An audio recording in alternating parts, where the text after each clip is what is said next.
Hello बच्चों, welcome to my channel exam buddy और मैं हूँ आपकी एग्ज़ाम वाली फ्रेंड। तो आज ये आपकी एग्ज़ाम वाली फ्रेंड आपकी इस जर्नी को स्टार्ट करने में आपकी हेल्प करेगी, क्योंकि मुझे ऑफलाइन भी ऑनलाइन भी कई सारे बच्चों के मैसेजेस आए कि मैम हमें ये स्टार्ट ही नहीं हो पता ही नहीं चल रहा कि हम क्लास 9th या 10th की प्रिपरेशन किस तरीके से करें। तो उसी के लिए how to start your new journey मैं आज इस पे एक वीडियो बना रही हूँ।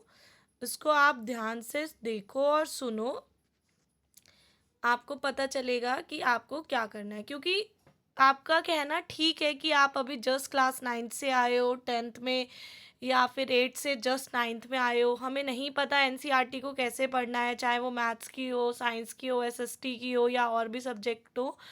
तो आपको गाइडेंस चाहिए, मतलब आपको एक थोड़ा सा रोड मैप चाहिए कि आपको किस तरीके से अपनी ये जर्नी स्टार्ट करनी है। क्योंकि आप कहीं भी जा रहे हो तो आपको पता होना चाहिए कि आपकी डेस्टिनेशन क्या है या आपको किस तरीके से आगे बढ़ना है। तो मुझे लगा कि आप सही कह रहे हैं, हमने स्टार्ट कर दिया सभी लोगों ने चैप्टर पढ़ाना। ऑफलाइन तो मैंने कई सारी बार बच्चों को समझाया है, बताया, बट ऑनलाइन वाले मेरे बच्चे रह गए हैं जिनको मैं ये बात बता नहीं पाई। ठीक है, तो थैंक यू। मुझे पहले तो आपने एक टॉपिक दिया बहुत ही अच्छा, जिस पे मैं आप सबके साथ अपने व्यूज़ शेयर कर सकती हूँ, और आई होप कि सभी के मन में ये क्वेश्चन आ ही रहा होगा। तो देखो, सबसे पहला काम ये है कि आपको ना आपके 5 सब्जेक्ट को इक्वल टाइम देना है। बच्चे क्या करते हैं, मैथ्स को बहुत इंपॉर्टेंस देते हैं, मैथ्स की बहुत सारी बुक्स परचेज कर लेते हैं और उसी में लग जाते हैं। आप ये देखो कि आपके सारे के सारे पेपर 80 मार्क्स के होंगे, ग्रैंड टोटल आपका सबका ऐड होके आएगा। तो ऐसा नहीं है कि हिंदी का पेपर है तो वो कम इम्पोर्टेंस रखता है आपके लिए। आपको 5 सब्जेक्ट इक्वल टाइम देना है। अब इसमें क्या है कि मान लो आपको हिंदी इजी लगती है, तो आप उसका जो बचा हुआ टाइम है वो उस सब्जेक्ट को दे दो जो आपको डिफ़िकल्ट लगता है। बट ऐसा नहीं है कि आप हिंदी और इंग्लिश को बिल्कुल इग्नोर करके लास्ट के टाइम के लिए रखोगे। देखो, लास्ट में कुछ भी नहीं होता। हर सब्जेक्ट बनाया ऐसा जाता है कि आपको पूरा 1 ईयर में उस तरीके से कंप्लीट करना है। अब आपकी स्ट्रैटेजी क्या होगी, मैं आपको साइंस और मैथ्स की स्ट्रैटेजी बताती हूँ। कमेंट करना अगर आपको किसी और सब्जेक्ट की चाहिए होगी, तो मैं बाकी जो मेरे टीचर फ्रेंड हैं उनसे डिस्कस करके फिर आपको बताऊँगी, क्योंकि मैं मैथ्स और साइंस को खुद डील करती हूँ, तो वो मैं बता सकती हूँ, है ना।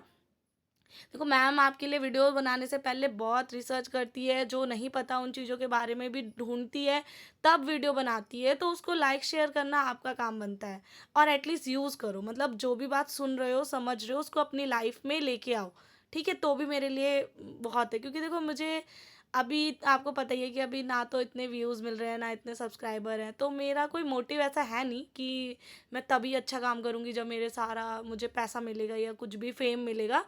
क्योंकि मेरा मोटिव इतना ही था कि मैं जो भी बातें बोल रही हूँ ना, वो ऑफलाइन बहुत लिमिटेड बच्चों के पास जा रही है, और मैं चाहती हूँ कि वो बातें ना सबके पास पहुँचे जो नीडेड है, जिनको कुछ सीखना है, जो अपनी लाइफ में कुछ करना चाहते हैं बट कहीं ना कहीं रह जा रहे हैं, सही गाइडेंस नहीं मिल रही है, या पैसों की कमी की वजह से ट्यूशन नहीं मिल पा रहा है, स्कूल अच्छा नहीं है, या जो भी है। ठीक है, आप सबको ना, जो आपके सबके आप देख रहे हो कि मैं वीडियोस तो बनाती हूँ पढ़ाई की, आपके क्वेश्चंस वगैरह की, चैप्टर्स की, उसके साथ साथ मैं डेली 1-2 दिन में ऐसी वीडियोस भी लेके आती हूँ जो आपकी हेल्प करे, आपको माइंड को आपके सेटल करे। तो अब आप बात करते हैं, चाहे आप क्लास 9th में हो, चाहे आप 10th में हो, या आगे की 11th-12th किसी भी क्लास में हो। ठीक है, आपको करना क्या है, स्पेशली आज हम मैथ की बात करते हैं, फिर कल हम साइंस की, अभी देखते हैं साइंस की भी बात करते हैं। मैथ्स का आपको क्या करना है कि आपको लेनी है एनसीईआरटी की बुक, उसकी एक एक क्वेश्चन, एक्सरसाइज का एक एक क्वेश्चन, एक एक एग्जाम्पल आपको तब तक करना है जब तक वो आपको बिल्कुल अच्छे से समझ में ना जाए।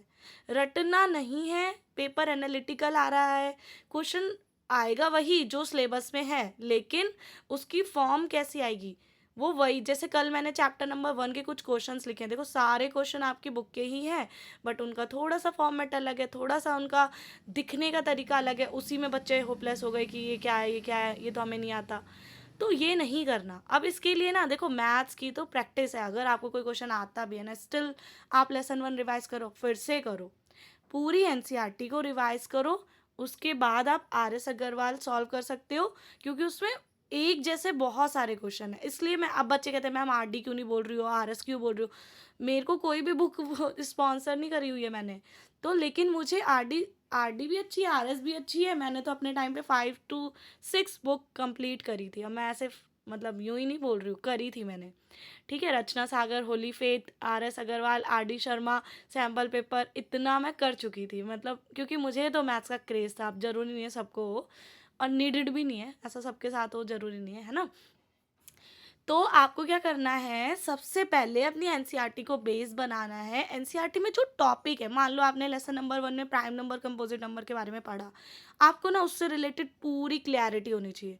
चाहे उसके लिए आप 10 वीडियोस देखो, 10 टीचर से पूछो, 10 बुक्स उठा के देखो, कोई प्रॉब्लम नहीं है। बट जब तक वो कॉन्सेप्ट ना क्लियर हो जाए, आगे मत बढ़ो।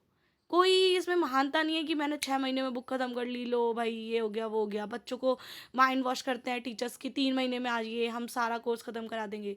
एक दिन में कोर्स खत्म हो सकता है, आपको पता है एनसीईआरटी का। लेकिन क्या फ़ायदा। आप अगर पेपर में 6 चैप्टर करके जा रहे हो, बट वो 6 आपने इतने बढ़िया तरीके से किए हैं, आपके वैसे भी अच्छे नंबर आ जाने हैं। हर चैप्टर कहीं ना कहीं 6 to 7 नंबर की वेटेज तो रखता ही है ना भाई। तो आपको ना ये सब नहीं करना। दूसरों का पे जो लाइफ का फेज़ है, जो उनका पेस है चलने का, वो सबका अलग अलग है। तो पहले तो बंद करो कंपेयर करना। पहले तो बंद करो दूसरों की स्ट्रैटेजी को फॉलो करना। खुद को देखो, खुद को जानो, किस लेवल पर हो। बेस अच्छा है, एनसीईआरटी ख़त्म करो, आरएस ख़त्म करो, आरडी ख़त्म कर लो। बेस अच्छा नहीं है, एनसीईआरटी करो और आरएस के कुछ क्वेश्चन प्रैक्टिस कर लो। मीडियम कैटेगरी में आते हो, एनसीईआरटी करो, आरएस कर लो पूरी कंप्लीट। अगर नहीं समझ में आ रहा, स्टार्टिंग भी नहीं आ रही, एनसीईआरटी भी नहीं हो रही है, आरएस के सॉल्व एग्जाम्पल करो, वो तो हो जाएंगे। ठीक है। दूसरी बात, आपको मैथ्स में क्या करना है, पहले एनसीईआरटी, फिर आरएस, फिर आरडी, फिर जो मर्जी है, sample paper, previous year question. आप ना चैप्टर वाइज करो। आप एक चैप्टर करो, उसको हर जगह से करो।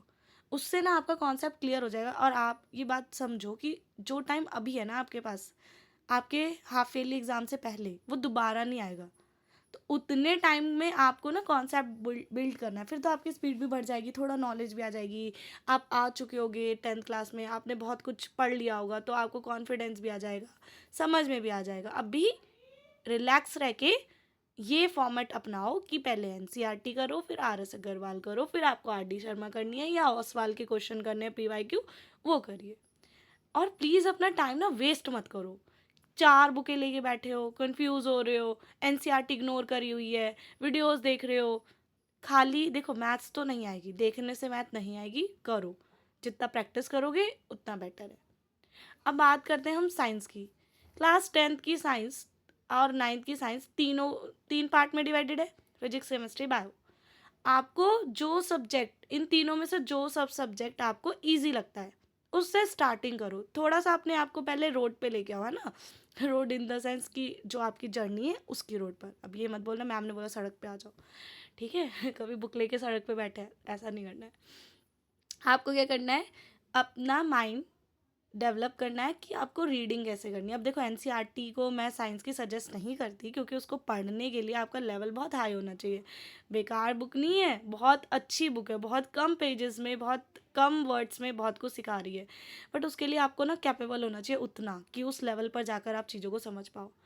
बच्चे हो 9th 10th के, अभी नहीं इतना समझोगे, तो आप कोई ऐसी हेल्प बुक लो जो आपको समझ में आ रही है, जिसकी लैंग्वेज आप समझ पा रहे हो। देखो, आप किसी से कितना भी पढ़ लो, वीडियोस देख लो, मेरे से पढ़ लो, टीचर से पढ़ लो, फिर भी जब तक आप सेल्फ स्टडी नहीं करोगे, आपका काम नहीं बनेगा। अब मान लो आपने केमिस्ट्री का फर्स्ट चैप्टर की वीडियोस देखी थी मेरी, जिसमें मैंने आपको बताया केमिकल रिएक्शन क्या होती है, फिर हम वैलेंसी वगैरह सीखा है। आपको करना क्या है, आपको ना एनसीईआरटी लेके चलनी है, साथ में उसका टॉपिक लेके चलना है। कि मतलब उसका फर्स्ट टॉपिक है केमिकल रिएक्शन, आपने ना केमिकल रिएक्शन को पूरा अच्छे से समझना है। उसके लिए आप बुक कौन सी यूज़ करोगे, it's totally up to you, जो आपको समझ में आ रही है। जिसमें आपकी जिस बुक को पढ़ने के लिए ना आपको किसी और की ज़रूरत नहीं पड़ रही, उसको लो। अरिहंत की लो, या फिर आप लखमीर सिंह मंजीत कौर लो, एस चंद की लो, जो मर्जी आए वो लो।